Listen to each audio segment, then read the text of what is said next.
Hey guys, so today is the day that we're gonna get the GS to fire for the first time, hopefully. Currently just tightening things up. For right now, we're going to just try and get it to idle and run for about like a minute or two, and then we'll just shut it off to let it kind of just heat cycle more, and then change the oil and go drive it around and stuff. I might make it all in video. We'll see. You guys will know though by the time this video's out anyways. So yeah, right now my dad is just inputting some of the injector information into the Howtech ECU. I have been just buttoning up like things like the coolant system, throttle body, and all that stuff. Gotta put the last fuel line back on, and then we can hopefully let it fire. I'm having some friends come through so that way they can all watch it as well. So this is gonna be a fun time. If you guys are new here, please subscribe. It'll mean a lot, and I hope you guys enjoy the video. So everything ECU wise is pretty much set up. We just gotta figure out my wideband, and then Brandon is tightening up a plug at the end of the fuel rail, and that should be it for the fire up to let it live for the first time in a year and a half. So very exciting, we're getting there.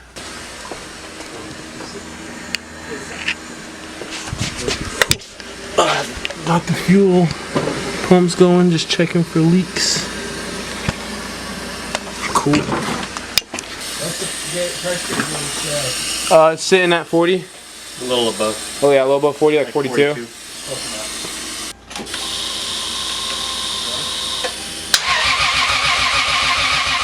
Oh, I didn't put the coil packs in. This fool. Alright, now is hopefully the first time this thing will live for, since it's been down for a year and a half. So now that the coil plugs are, or the coil packs are plugged in. Alright, you guys ready? Mm-hmm.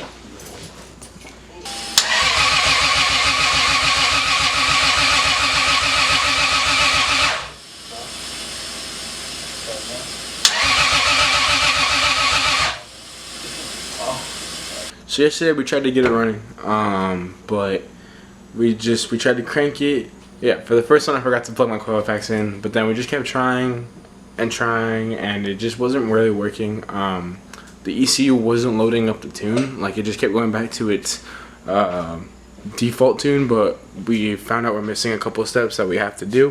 And then my power wire for my fuel pump just started melting. It's not a thick enough gauge, so my uncle got me some of this. This is giant 1 gauge wire, so that should be plenty. And so now we just have to run this, mess with the ECU some more, and then just kind of see what happens. After yesterday, I don't really know what to expect because just little things keep popping up here and there. So yeah, the main goal right now is just to get it to fire up once, and then we'll go on from there. Like, we won't get to driving it just yet, so we'll see.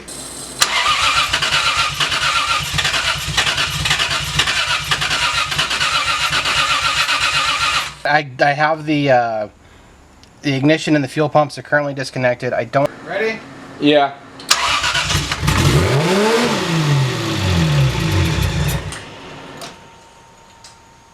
Sorry. Get off the throttle. My foot's not on it. Oh. Is it the screw? Probably. Oh. Woo. You okay? Sound like it was firing on all of them though. Oh, that thing picked up freaking quick.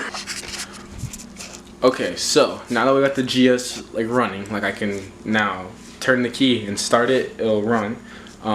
We got to get it to a point now to where I can drive it on the road. So that just includes fixing a coolant leak on the thermostat housing because I forgot to put a gasket on it. Running a power wire to the power distributor all the way up to the battery because the old one melted.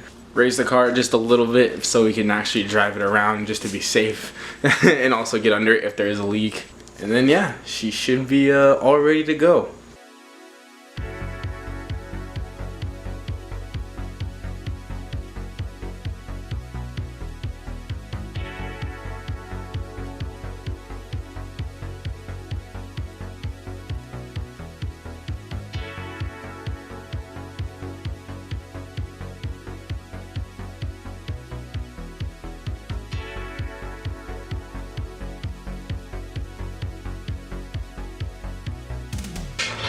Is it pretty?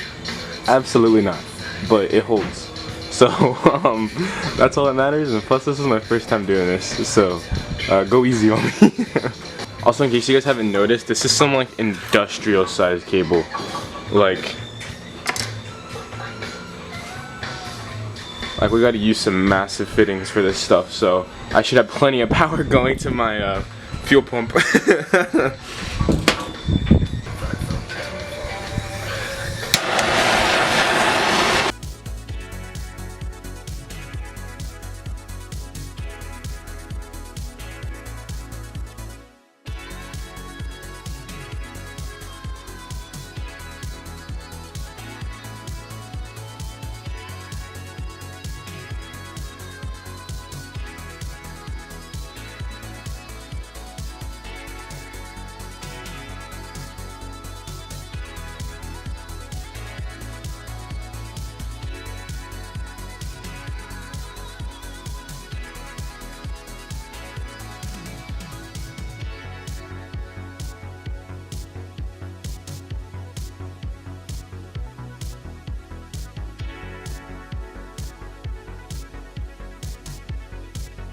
And just for context, this is the little power wire that I was using that melted. It's just a little sub wire, so I had this powering my fuel pumps. So yeah, that one's definitely gonna be a much better upgrade than this.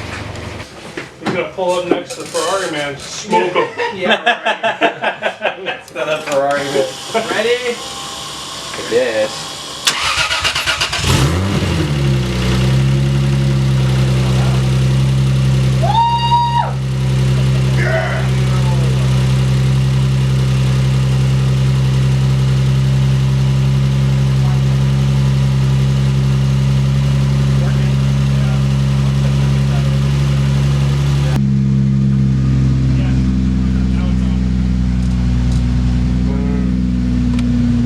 Oh, that's 14. Boom, down to 1,000 RPM. 14.2 AFR. Where's my oil pressure gauge?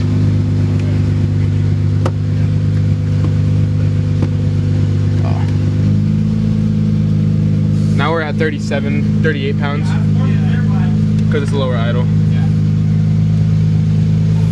14.3, cool. Awesome. Christmas treat.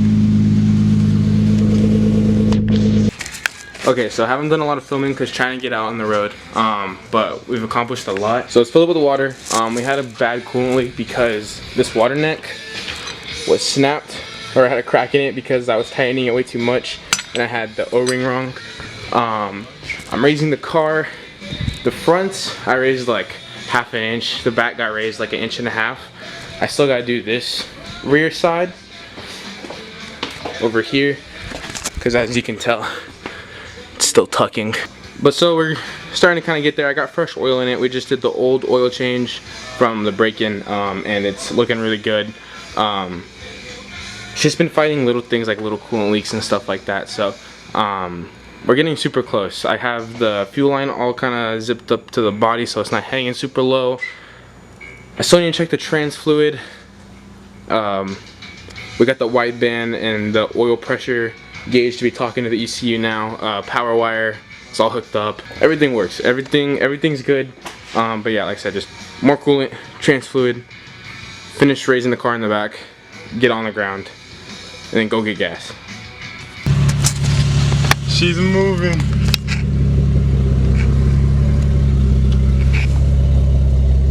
Okay, so first drive with the Turbo GS was a success.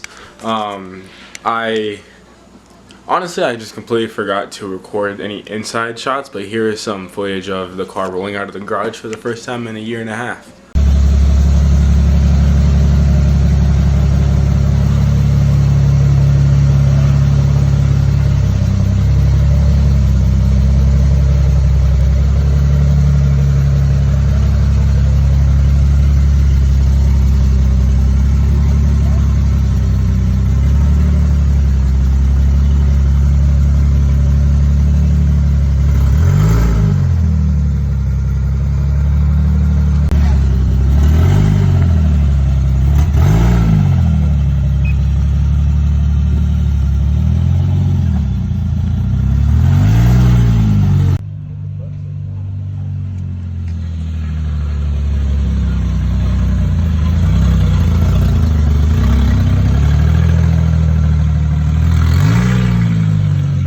another thing too, the car runs extremely rich as it is right now.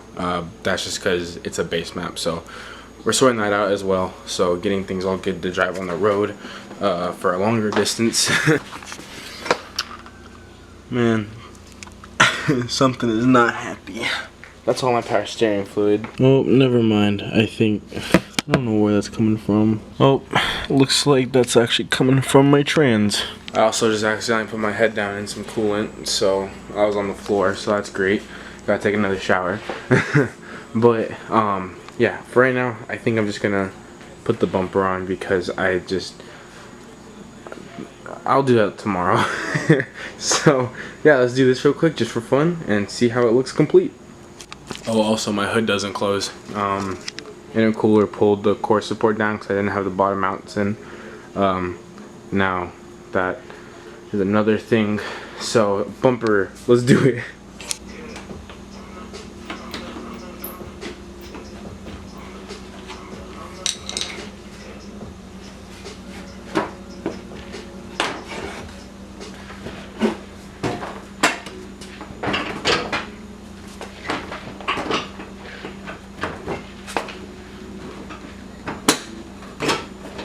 Very low key, which is what I like because it's a silver on silver, which is what I was going for. Oh yeah, that's it. That's nice. On this side you can see the blow valve just chilling, ready to make people cry. Nice. This looks really cool. Like, dude, look at this. Just walking, you don't even notice it. You're like, oh, this thing ain't got nothing. Like, you would not think it has this under the hood. Like, oh, that's exactly what I was going for.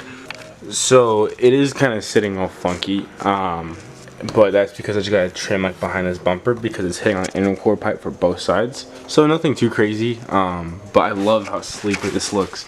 Like, this is literally exactly what I've been going for. So yeah, making good progress.